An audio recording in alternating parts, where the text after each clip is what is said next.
Hello दोस्तों, स्वागत है आप लोग का हमारे यूट्यूब चैनल एग्जाम मेंटल पर। दोस्तों मैं वीरेंद्र आप लोग को स्वागत करता हूं। दोस्तों आज हम लोग बात करने वाले हैं क्लास 10th संस्कृत का। यहाँ पर हम लोग देखने वाले हैं इम्पोर्टेंट क्वेश्चन, जो आपको एक सेट हम इसमें देने वाले हैं, जिससे आपको 2024 में जो बोर्ड होने वाला है उस बोर्ड के लिए यहाँ पर आपको ढेर सारे क्वेश्चन मिल जाएगी।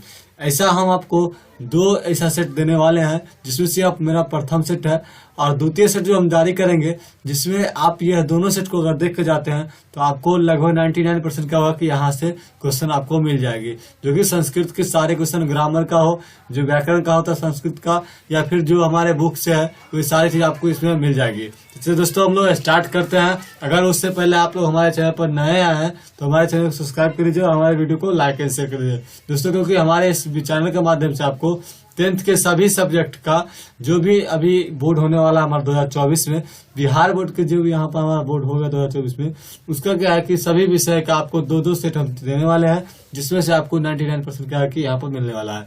ये हमारा सेट है संस्कृत का, और बने रहिएगा। संस्कृत के सारे हमारे क्या है कि इस पर जो सेट देने वाले हैं वो काफी इंपोर्टेंट होगा, और जो भी सब्जेक्ट देंगे वो काफी इंपोर्टेंट होगा। तो दोस्तों स्टार्ट करते हैं। पहला क्वेश्चन क्या है दोस्तों कि उपनिषद किस शास्त्र के सिद्धांत को प्रकट करता है। बोल रहा है कि उपनिषद किस शास्त्र के सिद्धांत को प्रकट करता है। दोस्तों आप लोग पढ़े होंगे तो उपनिषद के बारे में पढ़ाया गया था आप लोग को। यहाँ पर तो कौन सा शास्त्र के बारे में बोला जा रहा है, क्या दर्शन शास्त्र से है, क्या व्याकरण शास्त्र से है, या छंद शास्त्र से है, या धर्म शास्त्र से है। तो दोस्तों क्या उपनिषद जो हमारा होता है वह दर्शन शास्त्र को यहाँ पर क्या है कि प्रकट करता है। इसका ऑप्शन ये हो जाएगा। नेक्स्ट है कि सत्यमेव जयते किस उपनिषद में है। बोल रहा है कि सत्यमेव जयते जो है वह किस उपनिषद में है, क्या मुंडकोप उपनिषद में है, या ईश्वर शास्त्र उपनिषद में है, या कठोपनिषद में है, या कौरवोपनिषद में है। कौन है तो यहाँ पर मुंडकोप उपनिषद में है दोस्तों। यहाँ मुंडकोप उपनिषद में आप लोग देख सकते हैं कि सत्यमेव जयते उपनिषद जो है रखी गई है। ठीक है। नेक्स्ट है दोस्तों कि किसकी गुफा में आत्मा निहित रहती है। आप लोग पढ़े होंगे जब यहाँ पर क्या है कि ये चैप्टर पढ़ाया गया होगा आप लोग को कि जो आत्मा जो है किसकी गुफा में निवास करती है या फिर निहित रहती है, तो क्या पर्वतीय गुफा में, या कृत्रिम गुफा में, या फिर क्या जीवों के शरीर रूपी गुफा में, या किसी भी नहीं। तो क्या दोस्तों ये जो आत्मा का निवास होता है वह कहाँ होता है, वह जीवों के शरीर रूपी गुफा में होता है। नेक्स्ट है दोस्तों कि कौमुदी महोत्सव कब मनाया जाता है। ये जो हमारा कौमुदी महोत्सव है दोस्तों, आप लोग पढ़े होंगे पाटलिपुत्र वैभव, उसमें इस चीज का क्या है कि जिक्र किया गया है, कौमुदी महोत्सव के बारे में बताया गया है। तो कौमुदी महोत्सव क्या है दोस्तों, ये कब मनाया जाता है, तो इससे हम लोग बात कर लेते हैं। ये कब मनाया जाता है दोस्तों, देखिए आप क्या है कि ये जो हमारा होता है वह होता है शरद ऋतु में मनाया जाता है। कब मनाया जाता है, शरद ऋतु में मनाया जाता है। ये हमारा डी ऑप्शन हो जाएगा इसका। नेक्स्ट दोस्तों सिखों के 10वें गुरु कौन है, मतलब कौन थे, सॉरी यहाँ बोल रहा है कि सिखों के 10वें गुरु का जन्म स्थान कहाँ है। सो पूछ रहा है सिखों के जो है 10वें गुरु कौन थे, तो हम जानते हैं कि गुरु गोविंद सिंह थे, और उनका जन्म कहाँ हुआ था। सो पूछ रहा है जन्म स्थान कहाँ है, तो दोस्तों उनका जन्म स्थान कहाँ है, पटना है, भोजपुर है, पूर्णिया है, दिल्ली है। तो कहाँ हुआ दोस्तों, इसका सही आंसर हो जाएगा पटना। आप लोग पढ़े होंगे पटना में, जब आप लोग पढ़े होंगे तो इसके बारे में पाटलिपुत्र वैभव जो चैप्टर हमारा है उसके पढ़े होंगे, तो उसमें पाटलिपुत्र वैभव में पटना में जो गुरुद्वारा नाम के जगह है जहाँ पर गुरु गोविंद सिंह के बारे में, वहाँ पर क्या उनका गुरु आश्रम है, और उसमें आप लोग जाने के जब पढ़े होंगे चैप्टर को तो जानते होंगे। तो इनका जन्म स्थान कहाँ था, पटना था। नेक्स्ट दोस्तों एशिया महादेश का सबसे लंबा पुल किस नदी पर बना है। बोल रहा है कि एशिया महादेश के सबसे लंबा पुल किस नदी पर बना है, क्या यमुना पर है, गंगा पर है, ब्रह्मपुत्र पर है, या सोन नदी पर है। तो इसका भी क्या हो जाएगा दोस्तों, गंगा हो जाएगा, बी हो जाएगा। क्यों हो जाएगा, तो आप लोग पढ़े होंगे पाटलिपुत्र वैभव को, तो उसी में इस चीज को बताया गया कि गंगा नदी के ऊपर क्या है कि एशिया का सबसे बड़ा पुल जो है गांधी सेतु के नाम से बनाया गया है। नेक्स्ट दोस्तों यहाँ पे क्या है कि मुद्रा राक्षस ग्रंथ में किस शहर की प्राचीनता का संकेत है। बोल रहा है दोस्तों मुद्रा राक्षस जो हमारा ग्रंथ है उसे बोल रहा है किस शहर की प्राचीनता के बारे में बोला गया है। तो क्या हुआ, क्या हो जाएगा, तो यहाँ पर क्या मुद्रा राक्षस के बारे में बोल रहा है दोस्तों, तो मुजफ्फरपुर है, भागलपुर है, रांची है, पटना है। इसका सी हो जाएगा दोस्तों पाटलिपुत्र वैभव जो हमारा है, पढ़े होंगे आप, उसी में यहाँ पर क्या पाटलिपुत्र के बारे में बताया था, मुद्रा राक्षस के बारे में बताया था। तो ये हमारा हो जाएगा सी पाटलिपुत्र। नेक्स्ट है दोस्तों कि आपकी रचना कब अपनी रचना काव्य मीमांसा के बोल रहा है कि काव्य मीमांसा में पाटलिपुत्र की प्राचीन सरस्वती परंपरा का उल्लेख किया गया है। तो ये दोस्तों अगर बात कर ले हम लोग इस क्वेश्चन का आंसर क्या हो जाएगा दोस्तों, ये हमारा हो जाएगा डी, क्या हो जाएगा, राजशेखर जो हमारा यहाँ पर जो रचना था उसमें यहाँ बताया गया था कि इसमें क्या है कि काव्य मीमांसा जो उनका रचना था राजशेखर का, बोल रहा है पाटलिपुत्र वैभव की प्रचंड सरस्वती परंपरा के बारे में बताया गया है। नेक्स्ट है दोस्तों कि शिव प्लस उपासक की संधि क्या होगी, बोल रहा है कि शिव जोड़ उपासक की संधि विच्छेद क्या हो जाएगा दोस्तों। तो यहाँ पर संधि विच्छेद से क्वेश्चन आई है, आप सभी को पता होगा कि संधि विच्छेद करना और संधि विच्छेद जो है कि कैसे जुड़ता है, और फिर संधि विच्छेद जो कर करके इस प्रकार का दो क्वेश्चन बनता है, एक रहता है कि संधि करना आता है, एक संधि विच्छेद करना आता है। तो यहाँ पर बोल रहा है कि संधि करना है, तो बोला है शिव जोड़ उपासक का संधि विच्छेद क्या हो, संधि क्या होगा। तो यहाँ पर संधि करने के लिए कह रहा है, तो आपको इसमें देख लेना है कि शिव जो उपासक बोल रहा है ना, तो इसका क्या हो जाएगा दोस्तों, इसका हो जाएगा ये कि शिवोपासक हो जाएगा, क्या हो जाएगा, शिवोपासक, ये हो जाएगा। देखिए आप यहाँ पर देख लेना है शिवोपासक। नेक्स्ट है दोस्तों कि महानगर में कौन सा समास है, यहाँ पर क्वेश्चन बोल रहा है कि महानगर में कौन सा समास है दोस्तों। तो यहाँ पे देखिए समास के बारे में आप लोग पढ़े होंगे, तो समास के बारे में पढ़े होंगे, तो बोल रहा है कि महानगर में कौन समास है, तो महानगर क्या हो रहा है, महानगर बोल रहा है कि महानगर। इससे क्या स्पष्ट हो रहा है कि उसके बारे में पता चल रहा है कि उसके जो धर्म है या गुण है उसके बारे में पता चल रहा है, कर्म के बारे में पता चल रहा है। तो ये क्या है, कर्म के बारे में पता चल रहा है, तो ये कर्मधारय समास हो जाएगा उसका, महानगर बोल रहा है कि महानगर, तो कर्म के बारे में पता चल रहा है तो महानगर, यानी कि बी उसका आंसर हो जाएगा। तत्पुरुष समास नहीं होगा, बहुब्रीहि समास नहीं होगा, द्विगु समास नहीं होगा, ये हो जाएगा कर्मधारय समास। नेक्स्ट है दोस्तों अगला क्वेश्चन देखें, तो यहाँ पर अगला है कि 11वां क्वेश्चन कि प्राचीनतम में कौन सा उपसर्ग है, प्राचीनतम में कौन सा उपसर्ग है। तो यहाँ प्राचीनतम में कौन सा उपसर्ग देखो, प्र है, प्रा है, परी है, प्रति है। तो इसका क्या आंसर हो जाएगा दोस्तों, तो इसका सही आंसर हो जाएगा क्या, ये हो जाएगा कि प्र में क्या है कि प्राचीनम में कौन सा हो जाएगा। देखिए दोस्तों यहाँ पर सिर्फ हमको इतना ध्यान रखना है कि प्राचीन है, प्रकाश है, प्रदीप्त है, ये सब जितना भी होती है या प्राप्त है, ये सब प्र क्या है हमारा उपसर्ग हो जाएगा। नेक्स्ट है दोस्तों, नेक्स्ट क्या है आगे कि सदैव में किन किन वर्णों का संधि हुई है, बोल रहा है कि सदैव जो हमारा है उसमें किन किन वर्णों की संधि हुई है। देखिए स जोड़ ए, यहाँ पर देखिए अ जोड़ ए है, आ जोड़ ए है, अ जोड़ ए है, आ जोड़ ए है। देखिए दोस्तों यहाँ पर जाएगा आ जोड़ ए, क्या हो जाएगा, आ जोड़ ए, सदैव बोलिए, बोल सदैव, और ए 12 लिखे, देखिए यहाँ पर एब क्या हो रहा है, सदैव, तो ये हो जाएगा हमारा बी, इसका आंसर हो जाएगा बी, सदैव में क्या होगा, आ जोड़ ए हो जाएगा। ठीक है दोस्तों, नेक्स्ट कि बिना के योग में कौन सा विभक्ति होगा, बोल रहा है कि बिना के योग में कौन सा विभक्ति होगा दोस्तों। तो यहाँ पर क्या होगा, तृतीय विभक्ति होगा दोस्तों, क्या होगा, तृतीय विभक्ति होगा। नेक्स्ट है दोस्तों अगला क्वेश्चन मेरा है कि क्या है कि धारे तरम सूत्र का उदाहरण वाक्य कौन है, बोला कि धारे तरम सूत्र का उदाहरण वाक्य कौन है। तो यह क्या, इसका क्या आंसर है दोस्तों। तो यहाँ पर सूत्र की बात करें, सूत्र आप लोग पढ़े होंगे, उस समय क्या है कि यहाँ पर अगर देखा जाए तो इसमें ये जो सूत्र है वह किस वाक्य में सूट कर रहा है, किस वाक्य में दिख रहा है आपको, सो बोल रहा है। तो यहाँ पर क्या है, दिनेश सुरेशाय शांत धारिती, बोल रहा है दिनेश सुरेशाय शांत धारिती, इसका सी आंसर हो जाएगा दोस्तों। नेक्स्ट है कि मुनि शब्द में तृतीय बहुवचन का रूप क्या होगा। दोस्तों आप लोग धातु रूप पढ़े होंगे, धातु रूप में कई बार क्या होता है कि कुछ ऐसी, जैसे कि मान लीजिए कि धातु रूप के बारे में बात कर ले, तो धातु रूप में से मुनि हो गया, बालक हो गया, कह सकते हैं यहाँ पर राम हो गया, बहुत सारे अश्व हो गया, इस प्रकार से गजा हो गया, बहुत सारे जो धातु रूप है, जैसे कि मुनि है, तो मुनि से कई बार पूछा है। तो यहाँ पर बोल रहा है कि मुनि शब्द में तृतीय बहुवचन का रूप क्या होगा, मुनि शब्द के तृतीय बहुवचन का रूप क्या होगा दोस्तों। तो इसका क्या हो जाएगा, डी हो जाएगा दोस्तों, क्या हो जाएगा, मुनाभि हो जाएगा, क्या होगा, मुनियाभि हो जाएगा, क्या है, मुनियाभि, क्या हो जाएगा, मुनियाभि। नेक्स्ट है दोस्तों कि पीवती किस धातु का रूप है, बोल रहा है कि पीवती किस धातु का रूप है। तो इसका ऑप्शन क्या हो जाएगा दोस्तों, यहाँ हो जाएगा पा धातु जो हमारा है वह पीवती धातु का क्या है, पीवती किस धातु का रूप है, तो पा धातु का रूप है। ठीक है, नेक्स्ट दोस्तों कि साधु किस विभक्ति का रूप है। हम बोले थे आपको कि यहाँ पर साधु से, मुनि से, बहुत सारी ऐसी चीजें जो वहाँ पर आपको देखने को मिलता है, और साधु और मुनि, बालक, अश्व, ये सब क्या है कि थोड़ा सा इंपोर्टेंट आता है, आपको इसको देख लेना ही रहता है। धातु रूप खास से देख लेना है कि किस धातु कहाँ से पूछ सकता है, इसकी कोई ठिकाना नहीं रहती है। साधु किस विभक्ति का रूप है दोस्तों, यहाँ बोल रहा है कि साधु किस विभक्ति का रूप है, तो ये हमारा जगह सप्तमी विभक्ति को आ जाएगा, सप्तमी विभक्ति।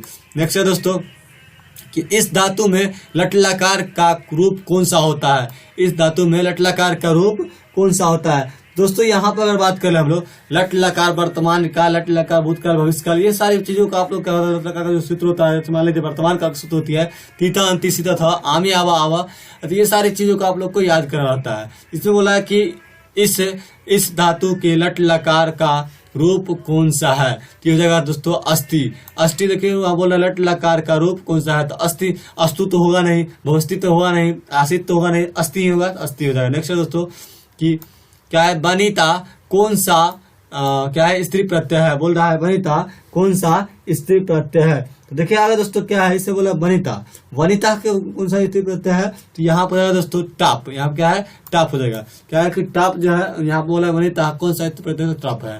नेक्स्ट है दोस्तों कि हन जोड़ कत्वा में कौन सा पद बनेगा, जो हन जोड़ कत्वा जुड़ेगा दोस्तों तो कौन सा पद बनेगा सो पूछ रहा है। तो क्या हो जाएगा दोस्तों, यहाँ पर हो जाएगा हनतव्य, क्या हो जाएगा हनतव्यम। नेक्स्ट है दोस्तों कि अगर देख लेते हैं हम लोग वाला क्वेश्चन को, मूल जोड़ कंठ में कौन सा शब्द बनेगा। यहाँ पर संधि विच्छेद से 4-5 क्वेश्चन आपको यहाँ दिखने वाला है जो कि संधि विच्छेद होगा और संधि करने के लिए बोल रहा होगा। तो ये क्या है, बोल जाए मूल जोड़ कंठ में कंठ से कौन सा शब्द बनेगा। तो ये जो है यहाँ पर देखना है दोस्तों कि कौन पद बनेगा, तो इस पद के बारे में हम लोग जानना है। देखिए बोल रहा है कि यहाँ पर जो मूल जोड़ कंठ में से कौन सा पद बनेगा, तो ये हो जाएगा क्या हो जाएगा दोस्तों, तो यहाँ पर हो जाएगा, यहाँ पर देख लेना आप लोग को मूल जो कंठ में कौन सा बनेगा, तो ये हो जाएगा दोस्तों, क्या हो जाएगा, ये हो जाएगा मौलिका, क्या हो जाएगा मौलिका। नेक्स्ट है दोस्तों, नेक्स्ट है कि लोट लकार उत्तम पुरुष एक वचन का रूप कौन सा है। देखिए दोस्तों हम तुरंत बात की है, जैसे लट लकार के बारे में बोले थे, भूतकाल वर्तमान काल भविष्यकाल, लोट लकार लिट लकार सभी जितना भी लकार है इस सारे लकारों के बारे में, जो आपका जो प्रथम पुरुष उत्तम पुरुष मध्य पुरुष जो भी पुरुष के बारे में जानना आता है, ये सारे आपको याद करना पड़ेगा। याद करके रखिएगा तो आपको जैसे ही आप देखिएगा इसको तो उसका क्या रूप है, कैसे हुआ बनता है, ये सब देखिएगा, आपको तुरंत क्या लगेगा कि इसको याद कर रखिएगा तो आप बना सकते हैं। यहाँ पर पूछ रहा है लोट लकार उत्तम पुरुष एक वचन का रूप कौन सा है। तो देखिए दोस्तों आपको यहाँ पर डी नंबर में दिख रहा होगा कि अत प्रत्यय, क्या है कि अत प्रत्यय, तो ये क्या हो जाएगा हमारा लोट लकार वर्तमान काल का उत्तम पुरुष एक वचन का रूप है। नेक्स्ट है दोस्तों कि प्रीतम इस पद का प्रकृति प्रत्यय क्या होगा। बोल रहा है कि प्रीतम इस पद का प्रकृति प्रत्यय क्या होगा। प्रीतम जो हमारा है बोल रहा है इस पद का प्रकृति प्रत्यय क्या होगा। तो दोस्तों आप लोगों को दिख रहा होगा पाक जो तत्व, क्या है पाक जो तत्व, ये क्या हमारा प्रीतम इस प्रकृति प्रत्यय है, ये क्या हो जाएगा प्रीतम का, ये हो जाएगा डी हो जाएगा ऑप्शन। नेक्स्ट दोस्तों कि किस शब्द में दा प्रत्यय है। बोल रहा है किस शब्द में दा प्रत्यय है, तो बोल रहा है इसमें किस शब्द में दा प्रत्यय है। देखिए दोस्तों ये हमारा हो जाएगा किस पद में दा प्रत्यय है, तो ये हमारा हो जाएगा क्या सी, यानी कि एक दा, क्या हो जाएगा एक दा, आपको दिख रहा है ना कि दा प्रत्यय है, तो ये हमारा क्या है किस शब्द में दा प्रत्यय है, तो दा एक दा, यानी कि सी हमारा हो जाएगा। दोस्तों ये जो भी क्वेश्चन हम करवा रहे हैं आपको हमारे क्या हो जाएगा कि टेलीग्राम चैनल पर आपको मिल जाएगा। आप लोग जाकर टेलीग्राम चैनल पर इसका लिंक जो है वह डाउनलोड कर सकते हैं, आपको वहां पर सारी चीज दिख जाएगा। और लास्ट में क्या है दोस्तों कि यहाँ पर देख सकते हैं कि आपको हम एक प्रैक्टिस करने के लिए क्या है कि एक OMR शीट भी दिए हैं जो हमारे चैनल के होगा, और वहां पर आप इसको प्रिंट आउट करवा कर सकते हैं, आराम से PDF से क्या कर सकते हैं, सॉल्व भी कर सकते हैं और बार बार इससे प्रैक्टिस भी कर सकते हैं। तो दोस्तों हम लोग देख लेते हैं अगला क्वेश्चन को, बाकी क्वेश्चन भी देख लेते हैं। अभी क्या हम लोग कर लेते हैं, जो क्वेश्चन है खत्म होता है तो आपको वहां पर क्या डिस्क्रिप्शन में इसका लिंक मिल जाएगा, इस PDF पर आप लोग डाउनलोड कर सकते हैं हमारे चैनल पर आकर के, जो हमारे टेलीग्राम चैनल है उससे आप लोग आसानी से डाउनलोड कर सकते हैं। तो दोस्तों अगला क्वेश्चन को देखते हैं। अगला क्या है, देखिए धर्मांतरण का सही विच्छेद क्या होगा। बोल रहा है कि धर्मांतरण का जो सही विच्छेद, यानी कि संधि विच्छेद जो हमारा यहाँ पे बोल रहे थे करना होता है किसी में और किसी में संधि करना होता है, तो यहाँ पर आ धर्मांतरम। धर्मांतरम का बोल रहा है कि सही विच्छेद क्या होगा। तो देखिए आपको ए में दिख रहा होगा धर्म जोड़ अंतरम, क्या है कि धर्म जोड़ अंतरम, यही इसका सही विच्छेद हो जाएगा। देखिए दोस्तों किस पद में अव्ययीभाव समास है। बोल रहा है किस पद में अव्ययीभाव समास है। यहाँ पर आपको 100% बोल रहा है क्वेश्चन, जो आप लोग यहाँ पर देख रहे हैं ये क्वेश्चन आप लोग को बोर्ड में जरूर देखने को मिलेगा, इसलिए आप लोग इसको थोड़ा सा कंसियस होकर जरूर देखिए। क्या है कि किस पद में अव्ययीभाव समास है, और अपने दोस्तों के साथ भी जरूर शेयर करिएगा, ये जरूर आएगा इस बार बोर्ड में, ये सब आपको देखने को 100% मिलने वाली है। किस पद में अव्ययीभाव समास है, तो यहाँ पर 26 नंबर क्वेश्चन है किस पद में अव्ययीभाव समास है। तो दोस्तों आप लोग को दिख रहा होगा यहाँ पर डी नंबर में यथाशक्ति, क्या है कि यथाशक्ति, ये क्या है अव्ययीभाव समास है। नेक्स्ट है दोस्तों 27 नंबर क्वेश्चन कि आलसियों को प्रतिदिन इच्छा भोजन कौन दिलाता था। आप लोग दोस्तों पढ़े होंगे कि जब आप लोग कौन करवाता था, तो वह कौन करवाता था दोस्तों, तो वीरेश्वर करवाते। तो कौन थे वीरेश्वर, तो मंत्री थे एक, और जो मिथिला के मंत्री थे, और वीरेश्वर क्या करते थे, प्रतिदिन अलसियों के इच्छा भोजन करवाते थे।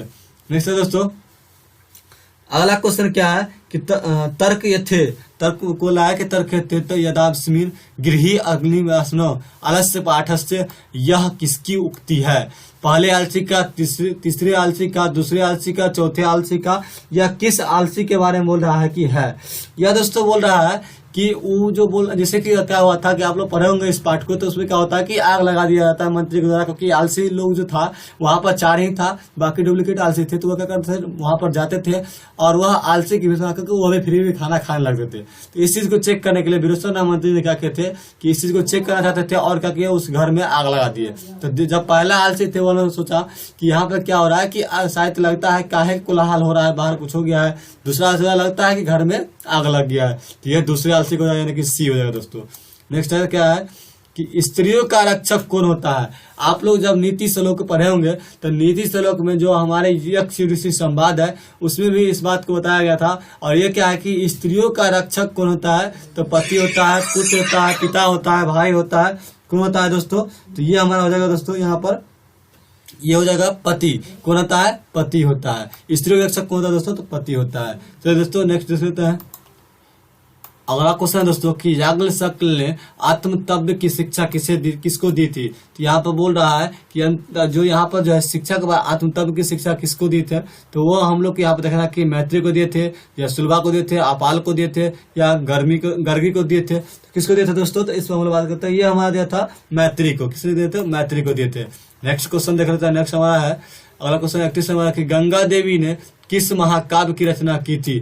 आप लोग संस्कृत साहित्य पढ़े होंगे तो उसमें आप लोग को दिखा होगा कि गंगा देवी जो है वह किस साहित्य की रचना किए थे, तो वो किए थे दोस्तों यहाँ पर किसका, मधुरा विजयम। मधुरा विजयम जो आप लोग पढ़े होंगे, संस्कृत साहित्य पढ़े होंगे, जिस वक्त वो पाठ पढ़े होंगे, तो वहां पर आपको टीचर द्वारा बताया गया होगा कि मधुरा विजयम जो है उसका रचना कौन किए थे, गंगा देवी किए थे। नेक्स्ट है दोस्तों कि अच्युत राय कहाँ के राजा थे। जो अच्युत राय है वह कहाँ के राजा थे, काशी के थे, दरभंगा के थे, या चित्तौड़गढ़ के थे, या विजयनगर के थे। तो कहाँ के थे दोस्तों, तो ये कहाँ के राजा थे, तो ये थे हमारे विजयनगर। कहाँ के थे, विजयनगर के थे दोस्तों। नेक्स्ट है दोस्तों, अगला क्वेश्चन क्या है कि स्वर्ग पावसानाम भूतेश किस देश को कहा गया है। भारतवर्ष को, जापान को, यूनान को, श्रीलंका को। तो ये जो है दोस्तों आप लोग यहाँ पर देख रहे हैं, इसके बारे में अगर बात कर ले हम लोग तो भारत को ही क्या कि स्वर्ग के समान बोला गया है, और भारत ही हमारा क्या एक ऐसा देश है जहाँ पर क्या है कि एक स्वर्ग के समान हमें शांति मिलती है, और यहाँ हर एक प्रकार के देवी देवताएं भी आए हैं। तो ये हमारा हो जाएगा ऑप्शन नंबर ए, स्वर्ग। नेक्स्ट ये क्या हो जाएगा, भारत हो जाएगा। नेक्स्ट है दोस्तों कि सीमंतोष्णयन किस संस्कार के अंतर्गत आता है। जब आप लोग पढ़े होंगे संस्कृत साहित्य तो उसमें क्या है कि आपको साहित्य के बारे में बताया गया है। और नेक्स्ट क्या है दोस्तों कि आप लोग क्या यहाँ पर संस्कार के बारे में बताया गया है। तो आप लोग इसमें देख रहे होंगे जो सीमंतोष्णयन जो संस्कार है वह किस संस्कार से दिख रहा है आपको, तो यहाँ पर देख रहे होंगे दोस्तों। यहाँ पर है कि तो बात कर लेगा शैशव अवस्था, जन्म पूर्व अवस्था, शैक्षणिक अवस्था, गृहस्थ अवस्था। तो ये क्या हमारा संस्कार जो हम लोग पढ़े थे, संस्कार की बात कर रहे थे, या जन्म पूर्व अवस्था होता है जिसमें बच्चा गर्भ में होता है, उस समय क्या होता है कि ये सारे संस्कार की जाती है। आगे कि शैशव संस्कार कितने होते हैं, आप पढ़ाए गए होंगे कि शैशव का जो संस्कार होता है, शैशव अवस्था होता है, उस समय जो संस्कार होता है उसका जो है कितने प्रकार होता है। तो पढ़ाया गया था भाई जो हम पढ़ाते हैं, या फिर आप लोग भी पढ़े होंगे, तो वह 6 संस्कार होता है जिसमें आप लोग को पढ़ाया गया होगा अपने टीचर के द्वारा। तो क्या शैशव अवस्था में कितने संस्कार होता है, तो 6 होता है। नेक्स्ट है दोस्तों कि कन्यादान किस प्रकार के संस्कार होता है। तो यह क्या शैक्षणिक होता है, अंत्येष्टि होता है, शैशव होता है, विवाह होता है। तो कन्यादान क्या होता है दोस्तों, यह विवाह संस्कार में आता है, आप लोग जानते ही होंगे। नेक्स्ट है दोस्तों कि नीति श्लोक का पाठ के आधार पर अविश्वासी पर विश्वास कौन करता है। अधम व्यक्ति, पीड़ित व्यक्ति, मध्यम व्यक्ति, उत्तम व्यक्ति, अधम व्यक्ति। ये क्या होना था दोस्तों, नीति श्लोक पाठ में दोस्तों पता है आप लोग को कि यक्ष युधिष्ठिर संवाद भी हुआ था, तो उसमें बताया गया था। नीति श्लोक भी है तो 9th में आप लोग पढ़ेंगे यक्ष युधिष्ठिर संवाद, और नीति श्लोक क्या 10th में है। तो नीति श्लोक में भी इस बात को बोला गया कि अधम व्यक्ति, पीड़ित व्यक्ति, मध्यम व्यक्ति, उत्तम व्यक्ति। 3 प्रकार का व्यक्ति होता है, अधम व्यक्ति होता है, मध्यम व्यक्ति होता है, उत्तम व्यक्ति होता है। अधम क्या होता है कि मीडियम रहता है, जो दोनों तरफ रखता है, सच्चाई की तरफ रहता है, और क्या होता है झूठाई की तरफ भी रहती है, लेकिन उत्तम व्यक्ति होता है केवल सत्य पर चलती है। अधम व्यक्ति होता है हमेशा नीचे की बात करते रहता है। तो चलिए दोस्तों हम लोग बात कर लेते हैं इस पर। नीति बोला कि नीति श्लोक का पाठ के आधार पर अविश्वासी पर विश्वास कौन करता है। तो यहाँ पर है नीति श्लोक के बारे में बोला जा रहा है, और अविश्वासी पर विश्वास कौन करता है, तो ए यानी कि बात करें हम लोग तो ए का, यानी कि कौन अधम व्यक्ति जो होता है वह अविश्वासी पर भी विश्वास करते हैं। सुखावहा क्या है, बोल रहा है कि सुखावहा क्या है। तो ये क्या है दोस्तों, इसकी बात कर ले सुखावहा, तो ये क्या है, तो ये क्या है, ये हमारा है अहिंसा। अहिंसा की बात करती है अहिंसा, सुखावहा क्या अहिंसा। अगर आप अहिंसा के साथ है तो आपको हमेशा क्या होगा, सुख की प्राप्ति होगी, और अगर आप दूसरे के साथ अगर हिंसा रखते हैं तो आपको भी हमेशा क्या रहेगी, बेचैनी रहेगी। देखिए दोस्तों, मनोहर में कौन सा संधि है, बोल रहा है कि मनोहर में कौन सी संधि है। तो स्वर संधि है, व्यंजन संधि है, विसर्ग संधि है, नहीं है। बोल रहा है कि किस शब्द में प्रति उपसर्ग नहीं है। तो यह किस में नहीं है, तो यहाँ आप देख सकते हैं आप लोग कि प्रतिदिनम में प्रति उपसर्ग नहीं है। नेक्स्ट दोस्तों यहाँ क्या है, सचिव क्या है कि सचिवानम आलस्य आलव का समस्त पद क्या होगा। सचिवानम आलम का आले का समस्त पद क्या हो जाएगा, सचिवालय हो जाएगा, सचिवालय होगा, या सचिवा न्यायालय हो जाएगा, या सचिव नीलम होता है। क्या होगा दोस्तों इसका सही, सचिवालय हो जाएगा, इसका सही आंसर क्या होगा, सचिवालय इसका सही आंसर हो जाएगा दोस्तों, यानी कि ऑप्शन नंबर ए इसका सही आंसर हो जाएगा। यहाँ पर हम देख सकते हैं कि सचिवालय है और सचिवालय है, तो इस दोनों को भी देख सकता है कि इसमें क्या अंतर दिख रहा है, सचिवालय इसका सही आंसर हो जाएगा दोस्तों। नेक्स्ट देखिए हम लोग देख सकते हैं अगला क्वेश्चन क्या है। अगला क्वेश्चन है कि किस समास का पहला पद संख्यावाचक होता है। दोस्तों आप लोग पढ़े होंगे समास के बारे में, तो उसमें आपको संख्यावाचक समास जो होता है पहला पद वह किस समास होता है, क्या बहुव्रीहि समास होता है, द्वंद्व समास होता है, द्विगु समास होता है, या तत्पुरुष समास में होता है, यह आपको बताया होगा। तो ये क्या होता है, द्विगु समास में आप लोग को दिखता होगा कि क्या है दोस्तों, यहाँ पर पहला पद क्या होता है, संख्यावाचक होता है, यानी कि सी हो जाएगा इसका आंसर, द्विगु समास। आगे की वाक्य प्रणाली पत्तानी वाक्य में वृक्षात पद से पंचमी विभक्ति किस सूत्र में हुई है। दोस्तों यहाँ बोल रहा है कि देखिए, जैसे आप लोग सुने होंगे कि वृक्ष से पत्ता गिरता है या पेड़ से पत्ता गिरता है, तो इसमें बोल रहा है कि वृक्षात पद में पंचमी विभक्ति किस सूत्र से हुई है। तो ये पूछ रहा है। तो 43 नंबर का उत्तर क्या होगा दोस्तों, यानी कि सी हो जाएगा, क्या हो जाएगा, आप दाने पंचमी विभक्ति, आप दाने हो जाएगा पंचमी। ठीक है, नेक्स्ट है दोस्तों, क्रिया का आधार कौन सा कारक होता है। क्रिया का आधार कौन सा कारक होता है दोस्तों, तो ये क्या हो जाएगा दोस्तों, तो हो जाएगा करण। क्या है कि आपको संप्रदान होने हो जाएगा, अधिकरण नहीं हो जाएगा, करण हो जाएगा, कर्म भी नहीं होगा, करण हो जाएगा, यानी कि सी। क्रिया का आधार क्या होता है, करण होता है। नेक्स्ट है कि व्यम किम शब्द का रूप है। व्यम किस शब्द का रूप है, तो इसका अगर बात करें व्यम किस शब्द का रूप है, तो यह जाएगा सी, यानी कि अस्मद का रूप है। किसका है, अस्मद का रूप है। नेक्स्ट है दोस्तों कि ज्येष्ठति किस लकार का रूप है। ज्येष्ठति जो हमारा दोस्तों वह किस लकार का रूप है, तो ये हमारा हो जाएगा ये लट लकार। किसका है, लट लकार का। नेक्स्ट है किस पद में किंत प्रत्यय है। किस पद में किन प्रत्यय है दोस्तों, ये किस पद में है, तो ये किस में हो जाएगा दोस्तों, तो यहाँ पर देख लेते हैं हम लोग, सी इसका हो जाएगा गति में। क्या हो जाएगा, सी हो जाएगा गति में। किसका हो जाएगा, सी, देखिए गति। नेक्स्ट है दोस्तों कि अगला क्या है, लघुत्तरम। लघुत्तरम में कौन सा तदित प्रत्यय है। बोल रहा है कि लघुत्तरम में कौन सा तदित प्रत्यय है। आप लोग पढ़े होंगे प्रत्यय के बारे में, तो क्या है, एक तदित प्रत्यय हमारा होता है, तो दूसरा हमारा तदित प्रत्यय होता है, उसका जो है तदित प्रत्यय का बात कर ले, तो लघुत्तरम में कौन सा तदित प्रत्यय है सब पूछ रहा है। तो ये हमारा हो जाएगा ए, यानी क्या हो जाएगा, ये हो जाएगा तरप, हो जाएगा तरप हो जाएगा। नेक्स्ट है दोस्तों कि यहाँ पर कुमार जो डीप में कौन सा पद बनेगा। कुमार जो डीप जुड़ेगा तो इसमें कौन सा पद बनेगा सब पूछ रहा है दोस्तों। तो ये हो जाएगा ए, कुमारी हो जाएगा कुमारी। नेक्स्ट हो जाएगा कुमारी। अगला है दोस्तों कि अगला क्वेश्चन देख लेते हैं, पिबम में कौन सा प्रत्यय। बोल रहा है कि पिबम में कौन सा प्रत्यय है दोस्तों, तो पिबम की अगर बात कर लेते हैं हम लोग, तो यहाँ पर हो जाएगा ए, सत्री। क्या हो जाएगा, सत्री। नेक्स्ट है दोस्तों कि राम परवेश राम की प्रतिष्ठा कहाँ थी। राम परवेश राम की प्रतिष्ठा कहाँ थी दोस्तों, आप लोग पढ़े होंगे भिखन टोला के राम परवेश राम के, जो आप लोग यहाँ पर कर्मवीर कथा था, उसी कर्मवीर के बारे में बोला जा रहा है। भिखन राम प्रवेश राम जो थे वह भिखन टोला के जो राम प्रवेश राम थे, भिखन टोला के बारे में आप लोग पढ़े होंगे, जो क्रमवीर कथा था उसमें। तो उसकी अगर बात कर ले हम लोग तो यहाँ बोल रहा है कि राम प्रवेश राम की प्रतिष्ठा कहाँ थी? अपने गांव में, अपने राज्य में, अपने राज्य और केंद्रों के प्रशासन में और केंद्र में प्रशासन में। तो दोस्तों इसका सही आंसर हो जाएगा सी, यानी कि अपने राज्य और केंद्रों के प्रशासन में। क्या हो जाएगा? अपने राज्य और केंद्रों के प्रशासन में। और यहाँ पे दोस्तों अगर बात कर ले, अगला क्वेश्चन है कि राम प्रवेश राम क्या कर रहा था जब शिक्षक ने पहले बार उनको भिखन टोला में देखा? तो वो क्या कर रहे थे दोस्तों? तो खेल रहा था, खा रहा था, पढ़ रहा था या दौड़ रहा था? तो यहाँ होता है खेल रहा था। क्या जगह? खेल रहा था। जिस समय पहली बार उनको क्या कि शिक्षक ने देखा तो उस समय क्या कर रहे थे? वह खेल रहे थे। क्या कर रहे थे? खेल रहे थे। तो अगला है क्वेश्चन, अगर बात कर ले हम लोग राम प्रवेश राम खेल रहे थे उस समय, तो अगला क्वेश्चन क्या है कि रात्रि जागरण को त्याग कर मूल शंकर कहाँ गए थे?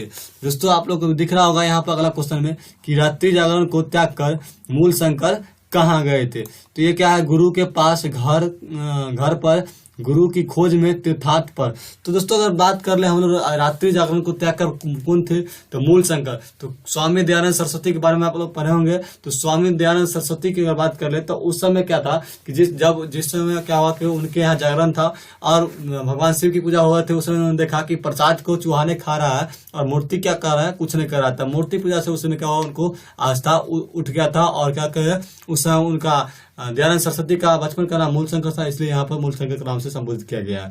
बोला कि रात्रि जागरण को त्याग करके मूल शंकर कहाँ चले गए थे? तो यह कहाँ गए थे दोस्तों? अगर बात करें हम लोग इसकी तो गुरु के पास गए थे, घर पर गए थे, गुरु जी की खोज में गए थे या तीर्थास्थान पर गए थे? तो कहाँ गए थे? घर पे चले गए थे। उस समय वहां से मंदिर से घर चले गए थे। नेक्स्ट दोस्तों, स्वामी दयानंद सरस्वती सत्यार्थ प्रकाश की रचना किस भाषा में की गई थी? गुजराती में, अंग्रेजी में, हिंदी में, मराठी में? तो यह किस भाषा में किया गया था दोस्तों? तो सी यानी कि बात कर ले तो यह हिंदी में किया गया था।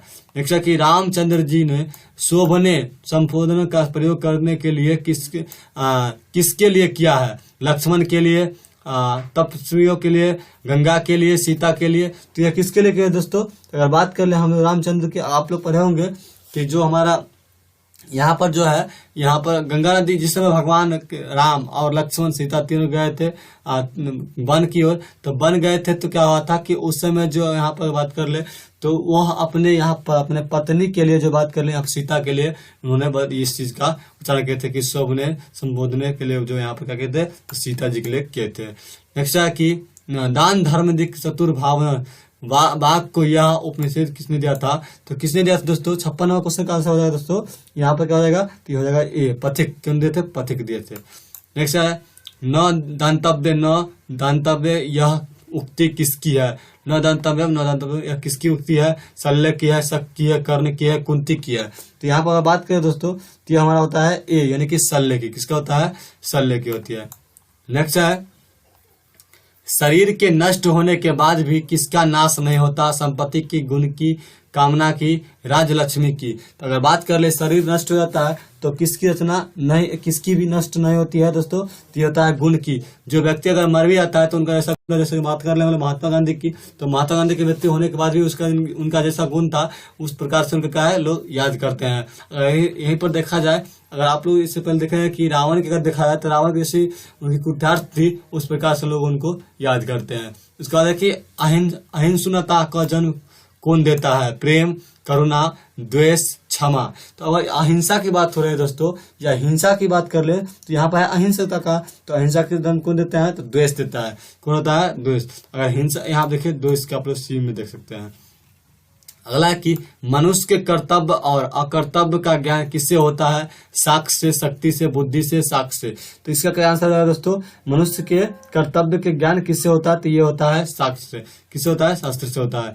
नेक्स्ट दोस्तों कि अति उत्कृष्टम में कौन सा पद बनेगा? अति उत्कृष्टम जुड़ने पर कौन सा, अति प्लस उत्कृष्टम में कौन जुड़ने पर कौन सा पद बनेगा दोस्तों? तो ये किसका कौन सा पद बनेगा? तो ये बनेगा यानी कि ए, क्या बनेगा? अति उत्कृष्टम। क्या बनेगा? अति उत्कृष्टम। आगे है कि किस समास का पहला पद नकारात्मक होता है? किस समाज का, समाज करते हैं, किस समाज का पहला पद नकारात्मक होता है? तो दीर्घ समाज का, न समाज का, न पुरुष समाज का और द्वंद्व समाज का। तो किसका हो जाएगा दोस्तों? तो ये हो जाएगा यहाँ पर डी, यानी कि द्वंद्व समाज का क्या हो जाएगा कि यह हमारा जो समास पद होता है वह नकारात्मक होता है। नेक्स्ट है कि षष्ठी चनादारे सूत्र में षष्ठी विभक्ति किस वाक्य में हुई है। देखिए इसमें क्या है कि किस वाक्य में इसका उच्चारण कि इस सूत्र को यूज किया गया है दोस्तों। तो यहाँ पर क्या है जो क्वेश्चन हम लोग को देखना है 63 में हो जाएगा सी, यानी कि रुदत शिशो माता आगच्छत, मतलब रुदत शिशो माता आगच्छत। जिस प्रकार से अगर बच्चा रोता है तो माता क्या होती है, आ जाती है। तो रुदत शिशो माता आगच्छत बोल रहा है कि इस प्रकार बच्चा अगर रोता है तो क्या होता है, माता आ जाती है सुन करके। नेक्स्ट है दोस्तों 64 नंबर क्वेश्चन देख लेते हैं। 64 में क्या है, एतत् सर्वनाम के प्रथम विभक्ति एक वचन का पुल्लिंग रूप कौन सा है। ऐसा है, एतत् है, स है, ऐसा है। तो इसका हो जाएगा डी। क्या हो जाएगा दोस्तों, डी हो जाएगा, यानी कि ऐसा। ऐसा क्या हो जाएगा, इसका सही आंसर हो जाएगा। नेक्स्ट है कि अ प्लस ई के मेल से कौन सा वर्ण बनेगा। दोस्तों 65 नंबर क्वेश्चन है कि अ प्लस ई के मेल से कौन सा वर्ण बनेगा। तो ये बनेगा य। क्या बनेगा, य बन जाएगा दोस्तों। नेक्स्ट है कि अधव, अधेव का संधि विच्छेद क्या होगा। बोल रहा है कि अधेव का संधि विच्छेद क्या होगा दोस्तों। तो ये हमारा हो जाएगा डी, अधि जोड़ एवा। क्या हो जाएगा, अधि जोड़ एवा। नेक्स्ट है कि अच, अच जोड़ अंत में एक संधि क्या होगा, अच जोड़ अंत की संधि क्या हो जाएगा दोस्तों। तो ये हमारा है अच जोड़ अंत की संधि क्या हो जाएगा। तो ये हो जाएगा सी, यानी कि अजंत। क्या हो जाएगा, अजंत।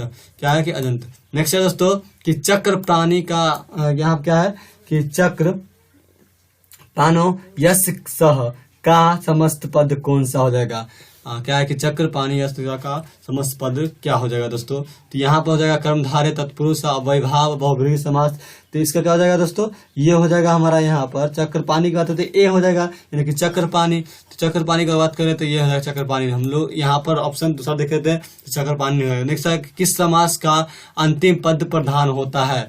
किस समास का अंतिम पद प्रधान होता है। तो आप लोग समास पढ़े होंगे तो उसमें क्या होता है, प्रथम पद प्रधान होता है तो कौन सा समास होता है, अंतिम पद प्रधान होता है तो कौन सा समास होता है। इस बात को आप लोग पढ़े होंगे। और इसमें बोला है किस समास का अंतिम पद क्या होता है, प्रधान होता है। तत्पुरुष समास क्या होता है, अंतिम पद प्रधान होता है।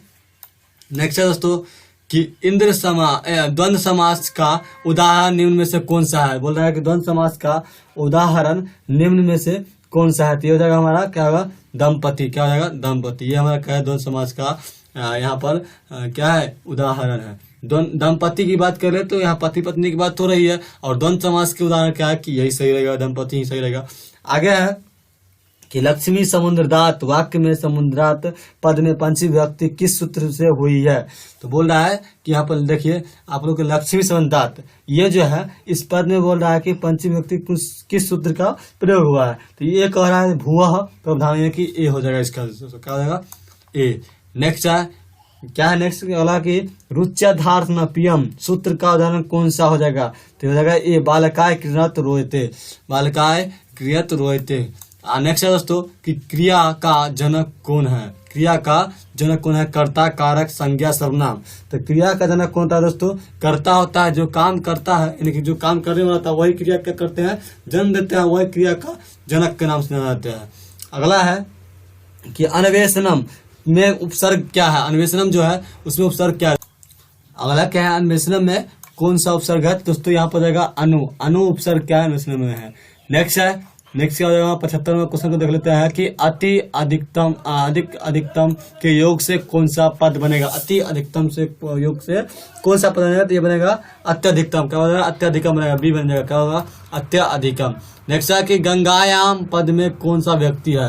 गंगायाम पद में कौन सी व्यक्ति है। तो ये हमारा हो जाएगा ए, सप्तमी विभक्ति। क्या हो जाएगा, सप्तमी विभक्ति। नेक्स्ट है दोस्तों अगला है कि मुनि शब्द में तृतीया विभक्ति एक वचन रूप कौन सा हो जाएगा। मुनि शब्द में तृतीया विभक्ति कौन सा। अगला क्वेश्चन है दोस्तों 77 नंबर को देख लेते हैं। मुनि शब्द में तृतीया विभक्ति एक वचन का रूप कौन सा है। यहाँ पर बोल रहा है कि मुनि शब्द में तृतीया विभक्ति एक वचन का रूप कौन सा है। किसका है, तो मुनि शब्द का बोल रहा है। तो मुनि धातु को हम लोग देख लेते हैं। यहाँ पर क्या है, ये हो जाएगा बी, यानी कि मुनि। मुनि जो है यहाँ पर मुनि यहाँ जो है देख सकते हैं आप लोग बी को। ये हमारा मुनि क्या जाएगा, तृतीया विभक्ति एक वचन का रूप हो जाएगा। नेक्स्ट है कि भू धातु के क्या है कि यहाँ पर भू धातु के विधिलिंग लकार का कौन सा है। बोल रहा है कि कौन सा रूप है इसमें। बोल रहा है भू धातु के विधिलिंग लकार का कौन सा रूप है। भवतु, भवंत, भवेत और यहाँ पर है भविष्यति। क्या हो जाएगा, सी हो जाएगा, भवेत, यानी कि भवेत हो जाएगा यहाँ विधिलिंग लकार का। नेक्स्ट है दोस्तों कि हरित किस धातु का रूप है। क्या है कि हरंती किस धातु का रूप है दोस्तों? हर धातु का, ह धातु का, ही धातु का, हस धातु का, किसका हो जाएगा? इस जगह ह धातु का रूप हो जाएगा। नेक्स्ट है दोस्तों कि स्थानतव्यम में कौन सा प्रत्यय है? स्थानतव्यम में कौन सा प्रत्यय है? तो ये हो जाएगा हमारा क्या? ए, यानी कि ये जो हमारा तव्यम है ये हो जाएगा स्थानतव्यम में क्या है कि यहाँ पर कौन सा प्रत्यय? तव्यम हो जाएगा। नेक्स्ट है दोस्तों क्या है यहाँ पर? तव्यम प्रत्यय में कौन सा पद कौन सा है? बोल रहा है कि प्रत्यय में बना पद कौन सा है? तो यहाँ पे क्या है? कथतम है, गतवान है, और यहाँ पे ज्येष्ठम व्यम है, नीति है। तो क्या हो जाएगा इसका दोस्तों? इसका सही आंसर हो जाएगा बी, यानी कि यहाँ पे है गतवान जो है हमारा, ये हमारा क्या होगा? सही आंसर हो जाएगा। शिव जोड़ अन्न में कौन सा पद बनेगा? यहाँ पे बोल रहा है शिव जोड़ अन्न में कौन सा पद बनेगा दोस्तों? तो ये हो जाएगा हमारा सी, यानी कि सेवा। क्या हो जाएगा? सेवा जो हमारा, ये हमारा सही आंसर हो जाएगा। नेक्स्ट दोस्तों कि ये हमारा सही आंसर हो जाएगा। नेक्स्ट दोस्तों कि यहाँ पर क्या है अगला क्वेश्चन कि जलमयम में कौन सा तद्धित प्रत्यय है? तो यहाँ बोल रहा है कि जलमयम में कौन सा तद्धित प्रत्यय है? तम प्रत्यय है, तरम प्रत्यय है, तल प्रत्यय है, मयट प्रत्यय है। तो क्या इसका सही हो जाएगा दोस्तों? कि मयट प्रत्यय जो है इसका सही, यानी कि डी हमारा क्या हो जाएगा? सही हो जाएगा। अगला है कि साध्वी पद में स्त्री प्रत्यय बना है। साध्वी प्रत्यय में स्त्री प्रत्यय से बना है, क्या बना है? तो बना है डिस। क्या बना है? डिस दोस्तों। यहाँ पे हो जाएगा ये, यानी कि बी हमारा सही आंसर हो जाएगा। अगला है कि अध्याय प्लस टाप्य में से कौन सा पद बनेगा? तो ये हमारा हो जाएगा क्या दोस्तों? ए हो जाएगा, अध्याय हो जाएगा। क्या हो जाएगा? अध्याय हो जाएगा, यानी कि ये हमारा हो जाएगा। नेक्स्ट है कि गुरु गोविंद सिंह का जन्म स्थान किस नाम से प्रसिद्ध है? गुरुग्राम, गुरुघर, गुरुगांव और गुरुद्वारा। तो ये हमारा हो जाएगा डी, यानी कि गुरुद्वारा के नाम से प्रसिद्ध है। नेक्स्ट है दोस्तों कि सिख संप्रदाय के 10वें गुरु कौन थे? गुरु नानक थे, गुरु तेज बहादुर सिंह थे, गुरु गोविंद सिंह थे, गुरु तेज सिंह थे। कौन थे? तो दोस्तों इसका अगर बात कर ले गुरु गोविंद सिंह का जन्म स्थान तो हम लोग जान सकते हैं कि जो जहाँ उनका जन्म स्थान था उस जगह का कहते हैं हम लोग गुरुद्वारा का नाम जानते हैं। अब बोला कि सिख संप्रदाय के 10वें गुरु कौन थे? तो वे हमारे कौन थे? गुरु गोविंद सिंह थे। और इन्हीं के पिता का नाम क्या था? गुरु तेज बहादुर सिंह थे। और वे कौन थे? 9वें गुरु थे किसका? सिख संप्रदाय के। अगर बात कर ले अगला दोस्तों तो ये क्या सिंह का नाम क्या? गुरु गोविंद सिंह थे। नेक्स्ट है दोस्तों कि देखिए अगला क्वेश्चन है क्या है? तुसनी कथ न त्रिछते किसने कहा था? बोल रहा है कि तुसनी कथ न कृथते। तो यह किसने कहा था दोस्तों? तो ये किसने कहा था? ये इसका हो जाएगा चौथा आलसी ने। क्या कहा था? कहा यहाँ पर देख सकते हैं आप लोग? चौथा आलसी यानी कि ऑप्शन में ये हमारा क्या जाएगा? सही आंसर हो जाएगा। तुसनी कथ न कृथते किसने कहा था? तो चौथा आलसी। आपने 4 आलसी के बारे में पढ़े होंगे कि इसने चौथा आलसी कहा था। ठीक है दोस्तों, बोल रहा था कि मान लो कि चौथा आलसी जो था यहाँ पर क्या बोला था कि तुसनी कथ न कृथते। नेक्स्ट दोस्तों अगला क्वेश्चन देख लेते हैं कि इस संसार में आलसियों का रक्षक कौन होता है? बोल रहा है कि इस संसार में आलसियों का रक्षक होता है जननी होता है, करुणिक लोग होता है, पति होता है, धार्मिक लोग होता है। तो इसका क्या होता है? आलसियों का रक्षक होता है दोस्तों, तो ये होता है बी, कारुणिक लोग। जो हमारे जिसके अंदर क्या होता है? करुणा होती है, दया होती है, वो हमारा क्या होता है? आलसियों का रक्षक होता है। आगे क्या? अच्युत राय का काल क्या है? अच्युत राय के जो थे वह जो राजा थे उनका काल क्या है? तो उनका काल क्या है? पौंड शतक है। कौन है? पौंड शतक है दोस्तों, यहाँ पर देख सकते हैं। नेक्स्ट है कि गंगा देवी के पति कौन थे? गंगा देवी जो हमारे थे उनके पति कौन थे दोस्तों? तो डी, यानी कि चंद्रदीप्त। कौन थे? चंद्रदीप्त थे, यानी कि डी। नेक्स्ट है दोस्तों कि यहाँ पे देख सकते हैं कि सदा डैश सागरे राम रिक्त स्थान में कौन सा पद होगा? तो यहाँ पर है सेविता। क्या हो जाएगा? सेविता, बदिता और नंदिता, बोधिता। इसका हो जाएगा सेविता। क्या हो जाएगा दोस्तों? ये हो जाएगा सेविता। नेक्स्ट है कि कब गुरु शिष्य को उपदेश देकर के घर भेजते हैं? तो गुरु शिष्य को कब कहता है कि उपदेश देकर के घर भेजते हैं? शिक्षा के मध्य में। शिक्षा के मध्य में क्या किसी को घर भेजता है? तो नहीं, ये तो नहीं होगा। उसके बाद है कि शिक्षा के आरंभ में, नहीं ये भी नहीं होगा। शिक्षा के अवसान में और शिक्षा पूर्व होने के बाद, यानी शिक्षा प्रारंभ पूर्व होने के बाद। जो शिक्षा प्रारंभ के वक्त होता है या फिर शिक्षा के अवसान में, जब शिक्षा खत्म हो जाती है तो होता है। यहाँ पर होता है क्या? सी में क्या साइंस हो जाएगा। नेक्स्ट है दोस्तों अगला दोस्तों क्वेश्चन क्या है कि 94 शिष्य का पहला क्या होता है? धर्म क्या होता है? दोस्तों अगला क्वेश्चन है शिष्य का पहला क्षौर्य कर्म क्या होता है? तो क्षौर्य कर्म का बात करें गुरु के घर पर, पिता के घर पर, पितामह के घर पर, परमात्मा के घर पर। तो ये हो जाएगा गुरु के घर पर क्या होता है? गुरु के घर पर। नेक्स्ट है कि काम क्रोध मोह किस देश के द्वारा होता है, सॉरी, काम क्रोध मोह किसके द्वारा होता है? तो ये होता है स्वर्ग के द्वार, नरक के द्वार और पाताल का द्वार और देवलोक के द्वार। जो काम क्रोध लोभ होता है तीनों किसका द्वार है? तो स्वर्ग का है, नरक का है, पाताल का है, देवलोक का है। तो ये हमारा है कि नरक का है। जिस व्यक्ति में काम क्रोध लोभ होता है वह नरक के द्वार के समान होता है। जो अगला क्वेश्चन है दोस्तों कि बिना बुलाए कौन आता है? मूर्ख, विद्वान, चतुर, स्वाभिमानी। तो बिना बुलाए कौन जाता है दोस्तों? तो वो हमारा होता है मूर्ख। नेक्स्ट है कि राम परवेश राम ने स्नातक परीक्षा के प्रथम स्थान प्राप्त किसकी ख्याति को बढ़ाया था? और स्नातक परीक्षा में जब वह प्रथम स्थान पाए थे तो वह किसकी ख्याति को बढ़ाए थे? क्या वह अपने विद्यालय की या अपने महाविद्यालय की, अपने गुरु की या माता पिता की? तो वह अपने महाविद्यालय की ख्याति को बढ़ा दिया। ऑप्शन नंबर बी हो जाएगा।